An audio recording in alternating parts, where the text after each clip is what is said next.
The 80s and 90s were great times to be a kid. Join me as I dive into the world of movies, music, video games and toys, and explore what made these decades so great.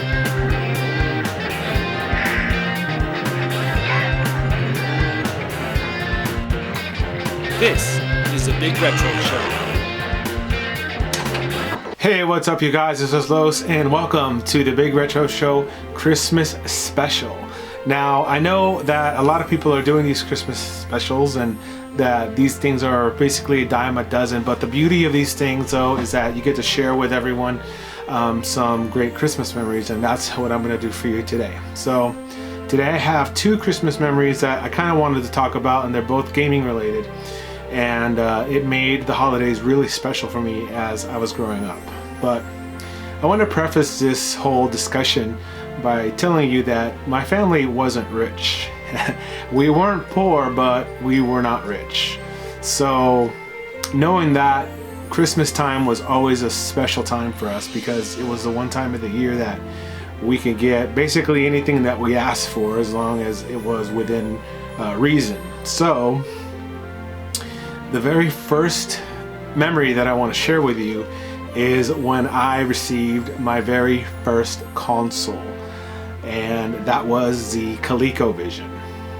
So this was a big deal for me because the ColecoVision was the very first console that I could call my own. Back in the day in my house we had an Atari 2600, but it was basically my brother's Atari 2600 and he let us play with it.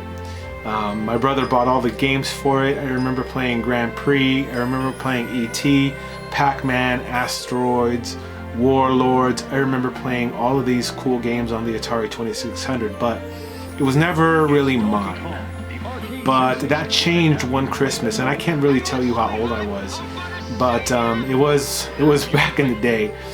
I received the ColecoVision, and with the ColecoVision came Gorf and Donkey Kong. So those were the very two first games that I received, and I'm not really sure why I chose to get a ColecoVision because at that time there was an Atari 5200 out in the market, but I think for some reason or the other the advertising for the ColecoVision kind of did me in because they were always blasting the ColecoVision on TV ads and stuff, and it was kind of funny because back in the day Coleco also made the Cabbage Patch dolls. So the deal was that if you were to get a ColecoVision, you would also get a Cabbage Patch doll.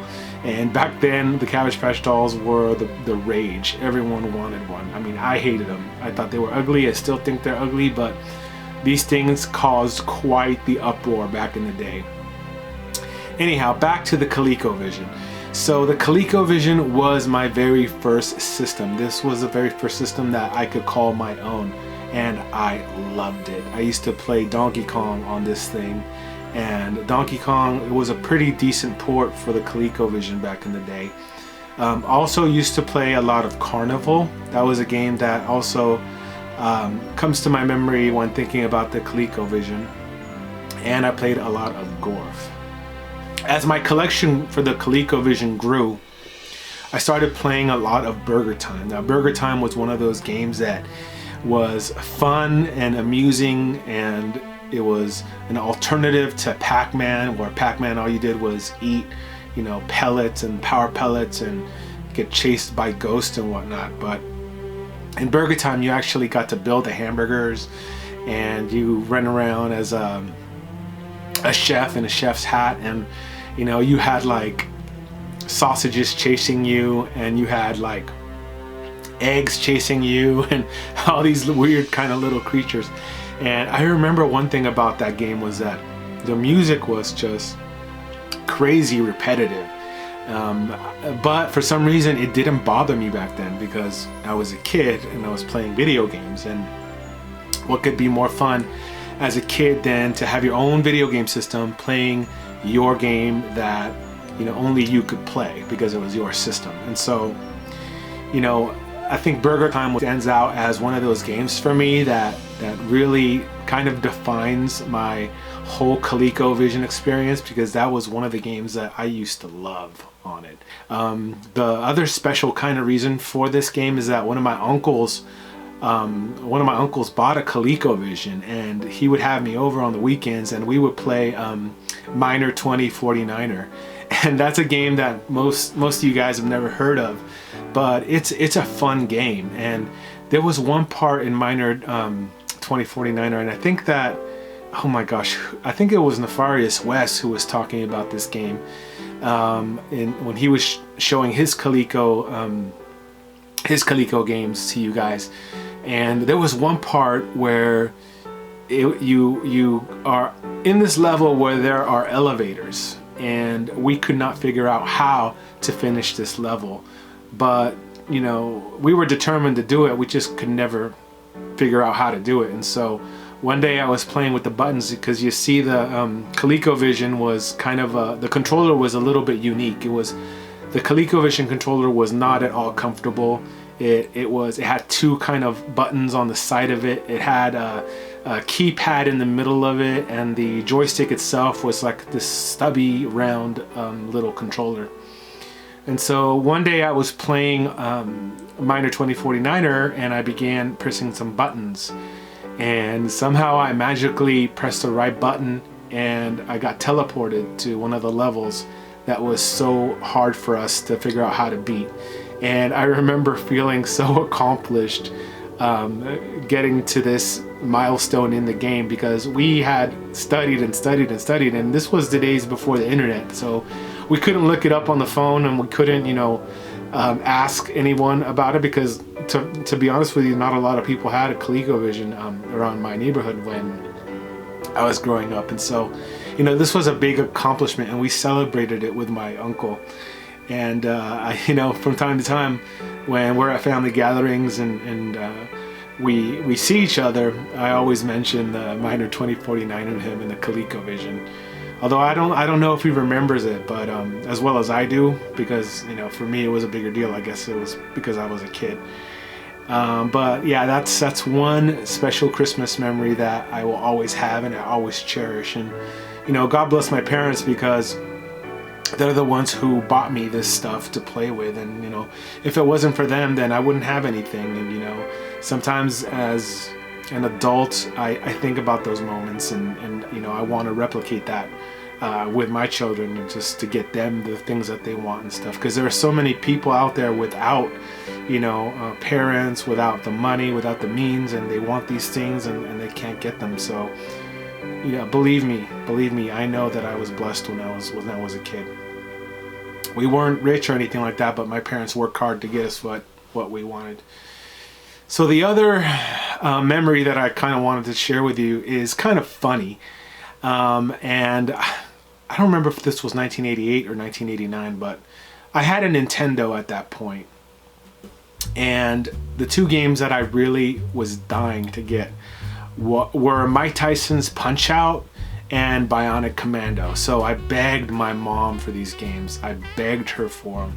And you know, the Nintendo games now, you couldn't just go to the flea market and buy one for, you know, 10, 15, 20 bucks or whatever. You know, these things were full price, $59.99 at most stores. And so, you know, here I was asking for two games, easily cost 120 bucks. And so, you know, she bought them for me. And the reason that I know that she bought them for me is because I came home from school one day and I saw them under the tree. And you know, anybody who knows anything about Nintendo boxes knows how they look and how they feel, and more importantly, how much they weigh. And so I knew that these were the two games that, you know, I had been asking her for, begging her for practically. And so, you know, I don't know what came over me, but you know, I wanted to play these games so bad. I had a friend named Jerome, and he used to have Mike Tyson's Punch-Out, and I would just die to play this game at his house. We used to play it like every time I was over his house, and he had that game, but I didn't have it. And so, you know, I wanted to play the game so bad that what I did was at night, when everyone was asleep, I snuck into my living room to where the presents were under the tree, and I carefully undid the wrapping for these gifts, these two gifts. And I went even further. I opened the game box really carefully, and I just kind of slid the cartridge out of the box, and I played it like all night. And I think it was like, I first started doing it with Mike Tyson's Punch-Out, and then I started doing it with Bionic Commando, but I didn't do it with Bionic Commando until I knew I could get away with it with Mike Tyson's Punch-Out. And you know, this must have been at least a good 3 weeks before actual Christmas. And you know, by the time Christmas morning came, you know, I had known these games because I had been playing them like every single night. And to my surprise, my mom never said anything. You know, I opened the games up on Christmas, all surprised, you know, and of course at that point I didn't have to sneak around anymore because the cat was out of the bag and I could play them to my heart's desire.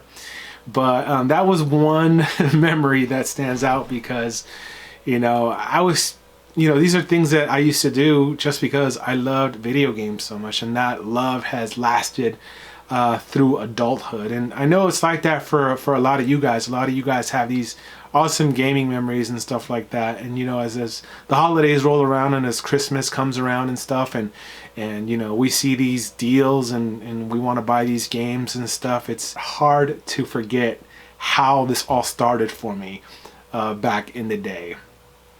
Anyhow, guys, you know, I hope that you guys have a wonderful Christmas. I hope you guys have a wonderful Hanukkah. I hope you guys have a wonderful holidays. I hope everything is safe with you guys. I want to thank you guys for supporting the channel, for watching the videos, for commenting, for subscribing. I want to just extend my warmest wishes to you guys during the holiday season. And you know, I have a lot of great content coming up for the new year. We're ramping up a lot. I'm ramping up a lot of video production. You know, I have a few days off, and so I'm going to be doing a lot of videos and stuff.